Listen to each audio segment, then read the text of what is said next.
تو دو جملے میرے محترم، دو عبادت ایسی ہیں جب تک بندہ دسے نہیں نا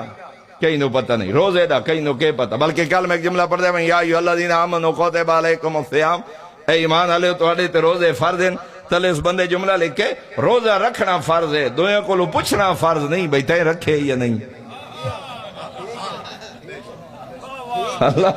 اللہ روزہ رکھنا فرض قرار دیتا ہے، اے نہیں وے تو بندے کو پوچھدا بات وے روزہ رکھے ہی نہیں ہے، تیری ہے کمال ہو گئی۔ روزہ رکھنا اللہ فرض قرار دیتا ہے،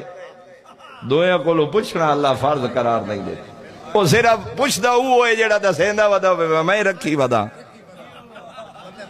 حالانکہ وہ عبادت ہے جنہوں اللہ دے علاوہ آپ نہ دسو کہیں نو کیا پتا۔ ہاں جی، اور دوسرا ڈھیر سارے بندیاں دی عادت ہے جنہاں دسنا ہوئے نا میں نماز تہجد پڑھدا، وہ وقت بندے ہور کو میں وقت صبح تہجد پڑھدا بیٹھا ہوں تا اعلان ہویا، وہ اعلان مقصد نہیں ہوندا، اصل ہی دسنا مقصد ہوندا ہے،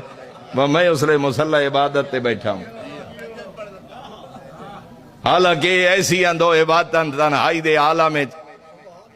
جنہاں دا اللہ اور بندے دے علاوہ جان دے ہی کوئی نہیں، اور دے آجر دا بھی تو تے میں اندازہ ہی نہیں کر سکتے۔ امر بالمعروف نہی عن المنکر، لیکن ایک اعتدال، افراط و تفریط ہو گئی تو علی والے تشریف فرماؤ، رحمتاں دا مہینہ، بخشش دا مہینہ، خالق دی طرف گناہاں دی بخشش دا مہینہ، کیڑا بدبخت ہے او بندہ مہینہ گزرن دے بعد او دے گناہ میں الٹا اضافہ ہو جاؤ۔